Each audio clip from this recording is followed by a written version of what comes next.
அன்னைக்கு காடு முழுக்கவே ரொம்பவே பயங்கரமான இருட்டாவும் மழையாவும் இருந்துச்சு. பறவைகள் தங்களோட உயிரை காப்பாத்திக்கிறதுக்கு அங்கேயும் இங்கேயும் பறந்துட்டு இருந்தாங்க. தன்வி குருவியும் மிட்டும் இப்படி பேசிக்கிட்டு இருந்தாங்க. தன்வி, காடுக்குள்ள மழையா இருக்குது. இந்த மலையில நீ போய் வெளியே விளையாட முடியுமா? தயவு செஞ்சு வீட்லயே இரு. உன்னை இந்த மலையில விட்டுட்டு நான் வயிற்றுல நெருப்ப கட்டிட்டு இருக்க முடியாது. தயவு செஞ்சு நீ எங்கேயும் போக வேண்டாம், சரியா? மழை நின்னதுக்கு அப்புறமா நீ எங்க போய் வேணாலும் விளையாடு. அம்மா உன்கிட்ட எதுவும் கேட்க மாட்டேன். அம்மா, நான் வேகமா பறப்பேன். இந்த மலையெல்லாம் எனக்கு ஒரு விஷயமே கிடையாது.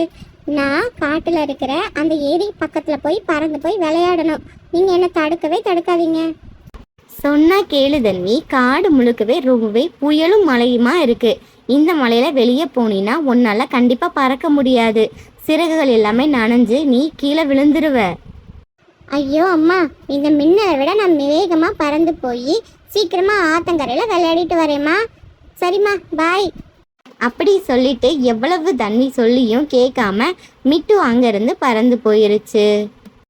மிட்டு பறந்து போற வழி எல்லாமே ரொம்பவே பயங்கரமா இடியும் சத்தமா மழையுமாவே இருந்துச்சு. மிட்டு போற வழியிலேயே ஒரு மரக்கிளையில அமர்ந்து இப்படி பேசிச்சு. ஐயோ, அம்மா கிட்ட தேவையில்லாம சவால் விட்டுட்டோமோ? ரொம்ப மழையா இருக்குதே. சரி, எப்படியாவது சமாளிச்சு போவோம். அப்படி சொல்லிட்டு மிட்டு மறுபடியும் ஆத்தங்கரையை நோக்கி வேகமா பறந்து போச்சு. மிட்டு பறந்துக்கிட்டே காட்டுக்குள்ள ரொம்ப தூரம் வந்துருச்சு. கடைசியா ஒரு முள்செடி காட்டுக்குள்ள வந்ததுக்கு அப்புறம் தன்னோட இறகுகள் ரொம்பவே நனைஞ்சதுனால முள்செடியிலேயே மிட்டு விழுந்துருச்சு. அதுக்கு உடம்புல நிறைய காயங்கள் பட்டுருச்சு. ஐயோ அம்மா, வலிக்குதே. என் கை, என் காலெல்லாம் அடிபட்டுருச்சு. என்னை யாராவது காப்பாத்துங்க. மிட்டு அப்படி கத்துற சத்தத்தை தூரத்துல இருக்க மகி கழுகு காதுல விழுந்துச்சு. மகி கழுகு இப்படி சொல்லுச்சு. அட, இந்த காட்டுக்குள்ள யாரோ மாட்டிக்கிட்டாங்க போலயே. அதுவும் அந்த முள்செடி காட்டுக்குள்ள இருந்துதான் அந்த சத்தம் வருது. ஏதோ ஒரு சின்ன பறவை மாட்டிக்கிருச்சு போலயே. ஐயோ பாவம், இந்த மழையில அது என்ன பாடுபடுதோ. போய் சீக்கிரமா அதை காப்பாத்திட்டு வருவோம்.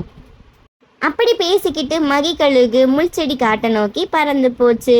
போய் பார்க்கும்போது அடிபட்டு இருந்த மிட்டுவை கழுகு காப்பாத்தி தன்னோட இடத்துக்கு கொண்டு வந்துச்சு. காப்பாத்திட்டு வந்ததுக்கு அப்புறம் மகிக்கழுகு இப்படி கேட்டுச்சு. அட, இவ்வளவு சின்ன பறவையா இருந்துட்டு இந்த காட்டுக்குள்ள எப்படி வந்து மாட்டுன? உன்னோட அம்மா உன்னை எதுவும் கேட்கலையா? ஏன் இங்க வந்த? கழுகு மாமா, எங்க அம்மா என்ன போக வேண்டான்னு தான் சொன்னாங்க. நான் தான் பிடிவாதமா காட்டுக்குள்ள வந்தேன். ஆனா இங்க இப்படி ஒரு முள் செடி இருக்கும்னு எனக்கு தெரியாது. என்னோட இறகுகள் மழையில நனைஞ்சதுனால என்னால பறக்கவே முடியல. இங்க அடிக்கிற காத்துக்கும் மழைக்கும் பெரிய பறவைகள் நாங்களே தடுமாறுவோம். நீ சின்ன பறவை, நீ கொஞ்சம் யோசிச்சு வந்திருக்கணுமே. நான் தப்பு பண்ணிட்டேன் தான். தயவு செஞ்சு எங்க அம்மா கிட்ட என்ன கொண்டு விட்டுருங்க கழுகு மாமா. உங்களுக்கு ரொம்பவே புண்ணியமா போகும். இந்த மழையிலையும் புயல்லையும் கண்டிப்பா இப்ப போக முடியாது. என்னோட கூட்டுல தங்கி ரெஸ்ட் எடுத்துக்கோ. உன்னோட காயங்கள் சரியானதும் நம்ம விடிஞ்சதும் போய் உங்க அம்மாவை பார்க்கலாம், சரியா? அப்படியே மறுநாள் பொழுதும் விடிஞ்சுது. கழுகு சொன்ன மாதிரியே மிட்டுவை கூட்டிட்டு அதோட வீட்டுக்கு வந்துச்சு.